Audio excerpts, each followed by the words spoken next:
कि चौथ का व्रत आया तो भाई बोला कि बहन आओ भोजन करें। बहन बोली कि आज करवा चौथ का व्रत है, चांद उगने पर ही खाऊंगी। तब भाइयों ने सोचा कि चांद उगने तक बहन भूखी रहेगी, तो एक भाई ने दिया जलाया, दूसरे भाई ने छलनी लेकर उसे ढका और नकली चांद दिखाकर बहन से कहने लगे कि चल चांद उग गया है, अर्घ्य दे ले।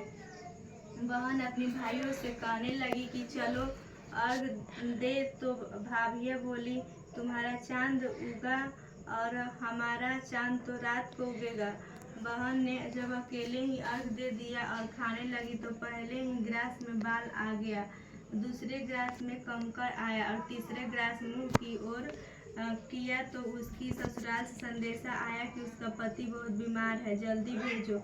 माँ ने तब लड़की को विदा किया और कहा कि रास्ते में जो भी मिले उसके पांव लगना, और जो कोई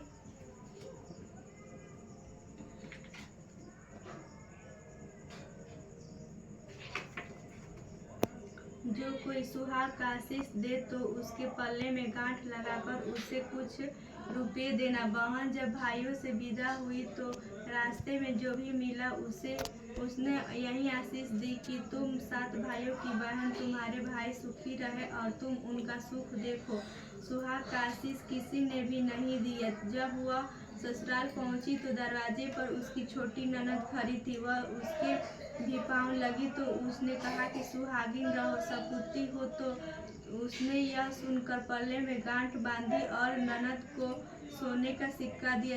तब भीतर गई तो सास ने कहा कि पति धरती पर पड़ा है, तो वह उसके पास जाकर उसकी सेवा करने के लिए बैठ गई।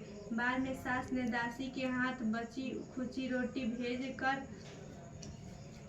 भेज दी। इस प्रकार से समय बीतते बीतते मृग सिर मार्गशीर्ष की चौथ आई तो चौथ माता बोली करवा ले भाइयों की प्यारी करवा ले। लेकिन जब उसे चौथ माता नहीं दिखलाई दी तो वह बोली, हे माता, आपने मुझे उजाड़ा तो आप ही मेरा उद्धार करोगी, आपको मेरा सुहाग देना पड़ेगा।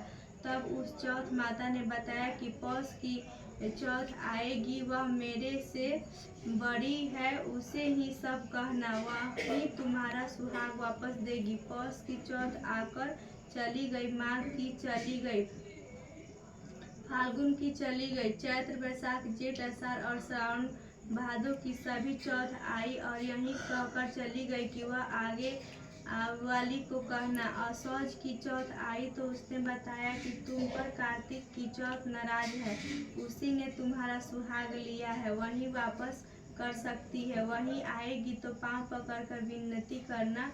यह बताकर वह भी चली गई। जब कार्तिक की चौथ आई तो वह गुस्से में बोली, भाइयों की प्यारी करवा ले, दिन में चांद उगानी करवा ले, व्रत खंडन करने वाली करवा ले, भूखी करवा ले। तो यह सुनकर वह चौथ माता को देखकर उसके पांव पकड़कर गिड़गिड़ाने लगी, हे चौथ माता, मेरा सुहाग तुम्हारे हाथों में है, आप ही मुझे सुहागिन करें। तो माता बोली, पापिन हत्यारिन, मेरे पांव पकड़कर क्यों बैठ गई? तब वह बोली कि जो मुझसे भूल हुई उसे क्षमा कर दो, अब भूल नहीं करूंगी। तो चौथ माता ने प्रसन्न होकर आंखों से काजल, नाखूनों में से मेहंदी और टीके में से रोली लेकर छोटी उंगली से उसके आदमी पर छींटा दिया तो वह उठकर बैठ गया और बोला कि आज मैं बहुत सोया। वह बोली, क्या सोए, मुझे तो 12 महीने हो गए, अब जाकर चौथ माता ने मेरा सुहाग लौटाया। तब उसने कहा कि जल्दी से माता का पूजन करो। जब चौथ की कहानी सुनी, करवा का पूजन किया तो प्रसाद खाकर दोनों पति पत्नी चौपड़ खेलने बैठ गए। नीचे से दासी आई, उसने उन दोनों को चौपड़ पांसे से खेलते देखा तो उसने सासू जी को जाकर बताया। तब से सारे गांव में यह बात प्रसिद्ध हो गई कि सब स्त्रियां चौथ का व्रत करें तो सुहाग अटल रहेगा। जिस तरह से साहूकार की बेटी का सुहाग दिया, उसी तरह से चौथ माता सबको सुहागिन रखे। यही करवा चौथ के उपवास की सनातन महिमा है।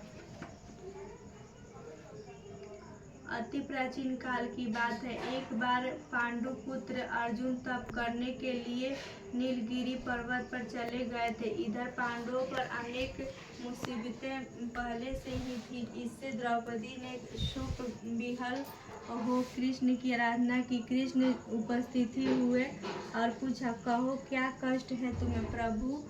द्रौपदी ने हाथ जोड़कर कहा, मुझे क्या कष्ट है, आप तो स्वयं जानते हैं, आप तो अंतर्यामी हैं। मुझे कष्टों से बोझ से विवल कर दिया है। क्या कोई ऐसा उपाय है जिससे इन कष्टों से छुटकारा मिल सके?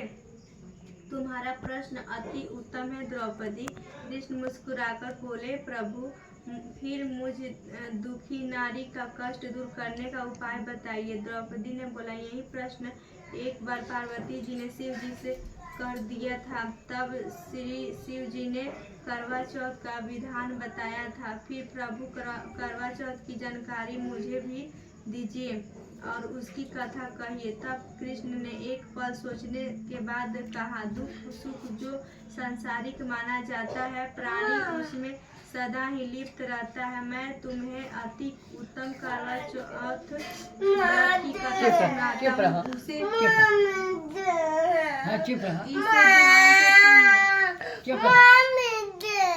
चाहिए? प्राचीन काल में गुणी विद्वान धर्म ब्राह्मण रहता था। देखा उसकी 4 पुत्र तथा एक गुरुवती सुशील पुत्री थी। पुत्र ने विवाहित होकर चतुर्थी का व्रत किया, किंतु चंद्रोदय से पूर्व ही उसे क्षुधा ने बाध कर दिया। इससे उसके स्नेही भाइयों ने छल से पीपल की आड़ में कृत्रिम चंद्रमा बनाकर दिखा दिया। लड़की ने अर्घ दे भोजन कर लिया। भोजन करते ही उसके पति की हृदय गति बंद हो गई। इससे दुखी हो उसने अन्न जल त्याग दिया। उसी रात्रि इंद्राणी भूमिचर करने आई। ब्राह्मण पुत्री ने उससे अपने दुख का कारण पूछा। इंद्राणी ने बताया, तुम्हें करवा चौथ व्रत में चंद्र दर्शन से पूर्व भोजन कर लेने से यह कष्ट मिला है। तब उस लड़की ने अंजलि बांधकर विनय किया कि इससे मुक्त होने का कोई उपाय बताइए। इस पर इंद्राणी ने कहा, यदि तुम विधि पूर्वक अगली करवा चौथ का व्रत करो तो तुम्हारे पति पुनर्जीवित हो जाएंगे। कन्या ने ऐसा करने का वचन दिया तो उसका पति स्वस्थ हो गया। इस पर उस कन्या ने वर्ष भर प्रत्येक चतुर्थी का व्रत किया और अखंड भाग प्राप्त किया। श्री कृष्ण ने कहा, हे द्रौपदी, यदि तुम इस व्रत को करोगी तो तुम्हारे सभी संकट टल जाएंगे। इसी प्रकार द्रौपदी ने यह व्रत किया और पांडव सभी क्षेत्रों में विजयी हुए। इस प्रकार सौभाग्य, पुत्र पौत्र आदि और धन्य धान्य की इच्छुक स्त्रियों को यह व्रत विधि पूर्वक करना चाहिए। इस व्रत में भगवान शंकर की आरती की जाती है। एक ब्राह्मण परिवार में 7 बहुएं थीं। 6 बहुओं के मायके वाले बहुत अमीर थे। इसी कारण ससुराल में उनका बड़ा मान था, परंतु छोटी के मायके में कोई न था। वह घर का सारा कामकाज करती थी, उसकी सेवा करती थी, पर कोई भी उससे प्यार नहीं करता। सभी दुत्कारते रहते। तीज त्योहारों पर भी जब उसके मायके से कोई नहीं आता तो वह बहुत दुखी होती। हर वर्ष की तरह इस वर्ष भी करवा चौथ का व्रत आया। अन्य बहुओं के मायके से उनके छोटे भाई करवा लेकर आए। जब पर छोटी के मायके में यदि कोई होता तो करवा भी लाता। सास भी छोटी को यही खरी खोटी सुना रही थी। वह दुखी हो घर से निकल पड़ी और जंगल में जाकर रोने लगी। एक नाग बहुत देर से उसका रोना सुनता रहा। अंत में वह अपने बिल से निकल आया और छोटी बहू से पूछने लगा, बेटी क्या बात है, तुम रो क्यों रही हो? छोटी बहू बोली, आज करवा चौथ है, मेरा कोई भाई नहीं है। यदि मेरा कोई भाई होता तो आज जरूर करवा लेकर आता। नाग को छोटी बहू पर दया आई। नाग ने कहा, बेटी तुम घर चलो, मैं अभी करवा लेकर आता हूँ। थोड़ी देर बाद नाग ससुराल पहुँचा। ससुराल वाले इतने सामान देखकर चकित हो गए। सास भी प्रसन्न हो गई। सास ने प्रसन्न मन से छोटी बहू को नाग देवता के साथ भेज दिया। नाग देवता ने छोटी बहू को अपना सारा महल दिखाया और कहा, जितने दिन चाहो आराम से रहो, मन चाहा खाओ, मन चाहा पहनो, पर एक बात ध्यान याद रखना, सामने रखी नाद कभी मत खोलना। छोटी बहू सारा समय महल में आराम से काटती, पर नाद के बारे में उसकी उत्सुकता बढ़ती जाती। एक दिन जब घर में कोई न था, उसने नाद को हटाकर देखा तो हजारों छोटे छोटे सांप के बच्चे इधर उधर रेंगने लगे। उसने जल्दी ही नाद ढक दी। जल्दी में एक सांप की पूंछ नाद के नीचे आकर कट गई। सांप को नाग के आने पर छोटी ने अपनी गलती स्वीकार कर ली। नाग ने भी उसे क्षमा कर दिया। जब छोटी ने ससुराल आने की इच्छा की तो उसने धन रत्न आदि देकर विदा किया। छोटी के ससुराल में अब उसकी बड़ी इज्जत होने लगी। जिस सांप की पूंछ कटी थी उसे भी बांडा कहकर तंग करते। एक दिन उसने अपनी माँ से पूछा कि मेरी पूंछ कैसे कटी है। माँ ने कहा, जिस छोटी बहू के नाद उठाने और जल्दी में रखने में ही तुम्हारी पूंछ कटी है। तो वह बोला कि मैं छोटी से बदला लूंगा।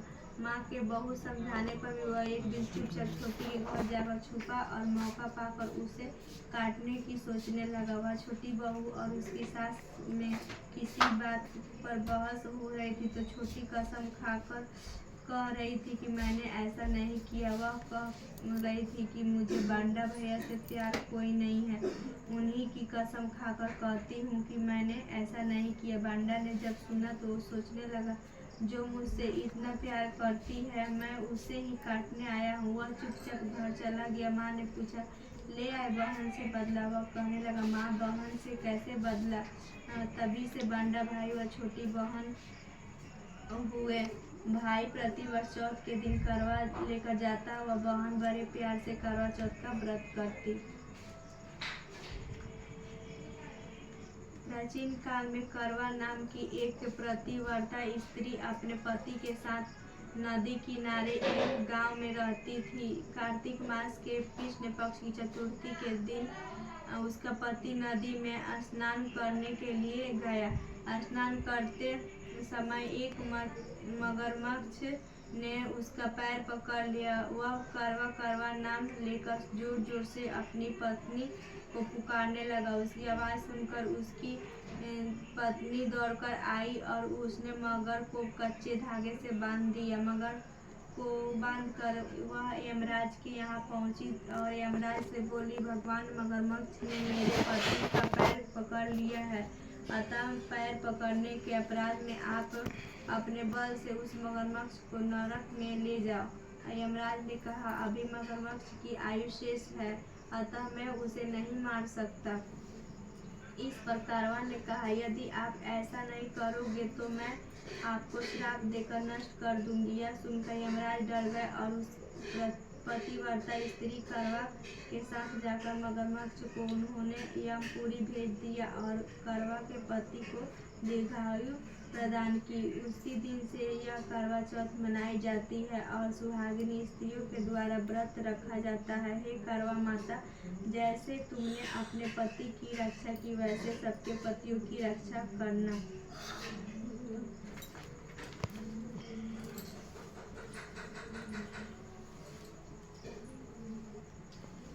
पूरा लसन